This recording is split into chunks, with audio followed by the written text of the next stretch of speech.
Friends, మీకు తెలుసా మన దేశంలో ప్రతి సంవత్సరం 32,000 మంది హార్ట్ అటాక్స్తో పోతున్నారు. ఈ లెక్క ప్రకారంగా 24 గంటల్లో 100 మంది, పైన గంటకి 4 మంది హార్ట్ అటాక్స్తో పోతున్నారు. సో మరి ఈ సీరియస్ ప్రాబ్లమ్ని మనం ముందుగా తెలుసుకోవడం ఎలా? హాయ్, నా పేరు డాక్టర్ రవి గుజ్జు, consultant cardiologist. So friends, chest pain అనేది 4 టైప్స్ ఉంటుంది.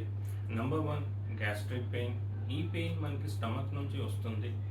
రెండోది మస్కులోస్కెలిటల్ చెస్ట్ పెయిన్. ఈ పెయిన్ మనకి చెస్ట్ మసిల్స్ ఇక చెస్ట్ బోన్స్ నుంచి వస్తుంది. మూడోది న్యూరలాజికల్ చెస్ట్ పెయిన్. ఈ పెయిన్ మనకి చెస్ట్ వాల్ నర్వ్స్ నుంచి వస్తుంది. ఇక నాలుగోది heart pain or cardiac pain. Cardiac pain అనేది సీరియస్ పెయిన్.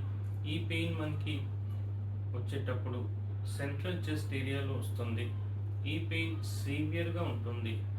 ఈ పెయిన్ వచ్చేటప్పుడు మనకి లెఫ్ట్ ఆర్మ్ కూడా పెయిన్ ఉండొచ్చు.